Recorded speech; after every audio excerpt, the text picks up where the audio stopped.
બરાબર, કયા દેશનું બંધારણ જે છે એ બંધારણ વિશ્વનું સૌથી મોટું બંધારણ છે? સરસ મજાનો પ્રશ્ન, આપણને આવડતો જ હોય, આપણને ખબર જ હોય. બરાબર, option number A, B, C કે D. ચલો, રશિયા, ભારત, અમેરિકા કે બ્રિટન, કયા દેશનું લેખિત બંધારણ વિશ્વમાં જે છે એ સૌથી મોટું છે? ચલો, yes, option number A, B, C કે D.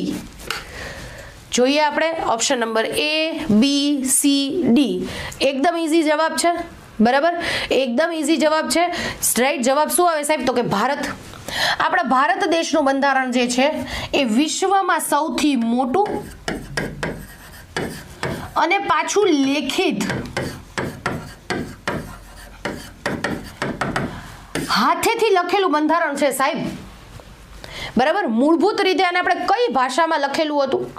આપણું બંધારણ મૂળભૂત રીતે કઈ ભાષામાં લખાયેલું હતું? તો કે આપણું બંધારણ જે છે એ મૂળભૂત રીતે કઈ ભાષામાં લખાયેલું? તો કે ઇંગ્લિશમાં લખાયેલું, અંગ્રેજીમાં. બેઓ રામ મનોહર સિન્હા જે છે એને સરસ મજાની ડિઝાઇન કરી આખા બંધારણની. એટલા માટે આપણા બંધારણના દરેકે દરેક પેજ ઉપર, દરેકે દરેક પત્તા ઉપર રામ એવી સિગ્નેચર કરવામાં આવેલી છે. સાહેબ, આપણું જે બંધારણ છે એ બંધારણ સૌથી મોટું ને પાછું લખેલું છે હાથે. આજે પણ આપણે જે છે એ સંસદ ભવનમાં, બરાબર, યસ યસ યસ, આજે પણ આપણે સંસદ ભવન જે છે એ સંસદ ભવનમાં હિલિયમ વાયુના પ્રોટેક્શનની અંદર મૂળ બંધારણ એક હિન્દીમાં લખાયેલું છે અને એક ઇંગ્લિશમાં લખાયેલું છે. એ બંને બંધારણને આપણે સાચવીને રાખ્યા છે. સાહેબ, આપણું જે બંધારણ છે, રાઈટ, એ બંધારણ, યસ, અહીંયાથી આપણને એક પ્રશ્ન થાય કે આખા વિશ્વમાં સૌથી પહેલા બંધારણ કોને બનાવ્યું? બરાબર, વિશ્વમાં સૌ પ્રથમ બંધારણ બનાવનાર દેશ કયો? ખાલી આપણને આટલું પૂછી નાખ્યું, લેખિત અલેખિત કાંઈ નથી કીધું, ખાલી ને ખાલી એટલું પૂછ્યું કે આખા વિશ્વમાં સૌથી પહેલું બંધારણ બનાવનાર કોણ હતા? બરાબર, ચલો એનો મને જવાબ આપો. આખા વિશ્વમાં સૌથી પહેલું બંધારણ જે છે એ કોને બનાવેલું હતું? જ્યારે આપણને પૂછાય કે આખા વિશ્વમાં સૌથી પહેલું બંધારણ કોને બનાવ્યું, યસ, તો એમાં જવાબ આવશે બ્રિટન. ખાલી એટલું જ પૂછેલું છે હો, બ્રિટન. પણ આનું બંધારણ કેવું છે? અલેખિત છે. અલેખિતનો મતલબ શું? તો કે આપણે એક બુકમાં બધું ભેગું કર્યું હોય કે આ વસ્તુ જોઈશે, આ વસ્તુ જોઈશે, આ વસ્તુ જોઈશે, આ વસ્તુ જોઈશે, આ વસ્તુ જોઈશે. જે દેશનું બંધારણ અલેખિત હોય ને, અલેખિત, યસ, તો એ અલેખિતમાં શું હોય સમજજો.